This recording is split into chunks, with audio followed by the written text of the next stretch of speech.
ഈശോയുടെ പരിശുദ്ധ നാമത്തിന് മഹത്വമുണ്ടാകട്ടെ.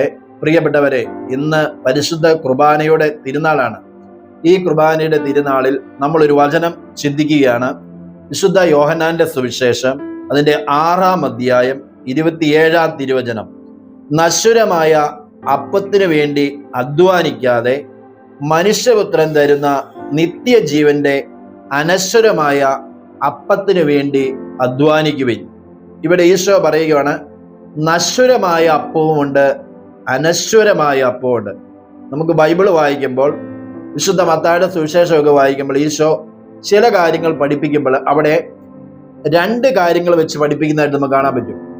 അതായത്, സ്വർഗത്തിലേക്കുള്ള വാതിലിനെ പറ്റി പഠിക്കുമ്പോൾ വിനാശത്തിലേക്ക് നയിക്കുന്ന വാതിലുണ്ട്, ജീവനിലേക്ക് നയിക്കുന്ന വാതിലുണ്ട്.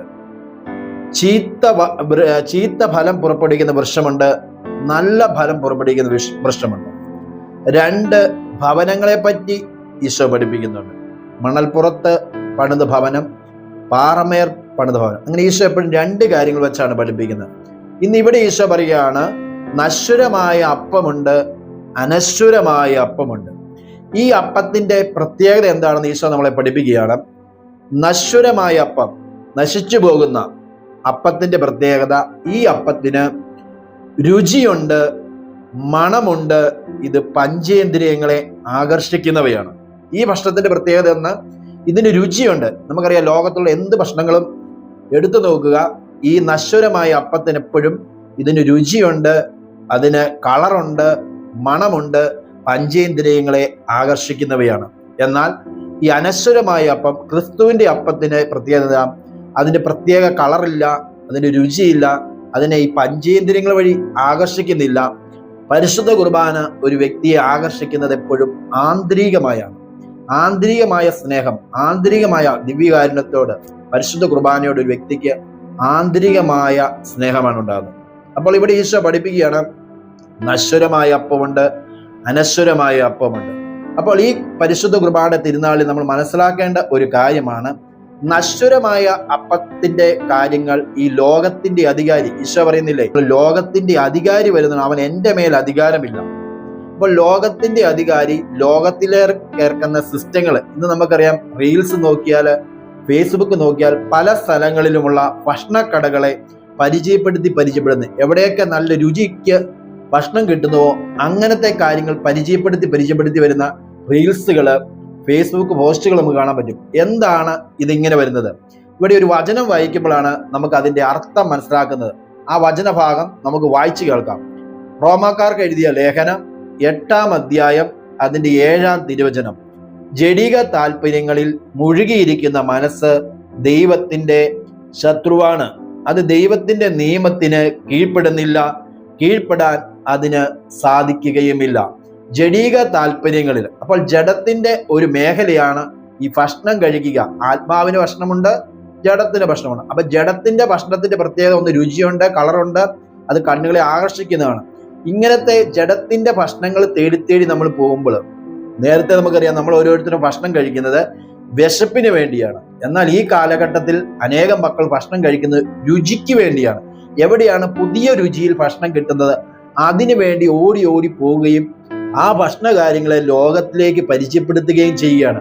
ഇങ്ങനെ വരുമ്പോൾ ഈ നമുക്ക് വരുന്ന ഒരു കെണി എന്ന് പറയുന്നതാണ് ഇവിടെ വചനം പറഞ്ഞ് നമ്മൾ വായിച്ചു കേട്ടത്. ജഡിക താല്പര്യങ്ങൾ മുഴുകിയിരിക്കുന്ന മനസ്സ് ദൈവത്തിന്റെ ശത്രുവാണ്, അത് ദൈവത്തിന്റെ നിയമത്തിന് കീഴ്പ്പെടുന്നില്ല, കീഴ്പ്പെടാൻ അതിന് സാധിക്കുകയുമില്ല.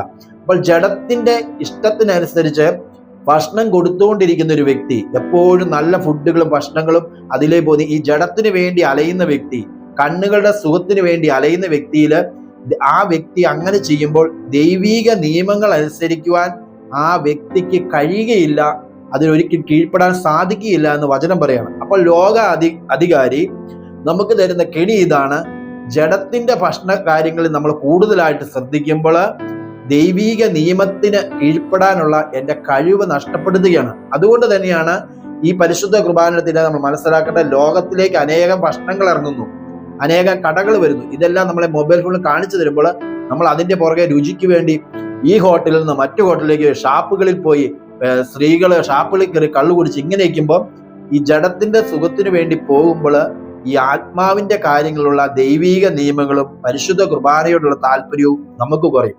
അതുകൂടാതെ ഇന്ന് ഈ പരിശുദ്ധ കുർബാനയ്ക്ക് പോയപ്പോൾ ഈശോ കാണിച്ചു തന്ന ഒരു പ്രത്യേകത എന്താണ്? നമ്മളെല്ലാവരും, ഇത് ശക്തമായ മഴയായിരുന്നു, രാവിലെ ഇറങ്ങിയപ്പോൾ മുതൽ മഴയായിരുന്നു.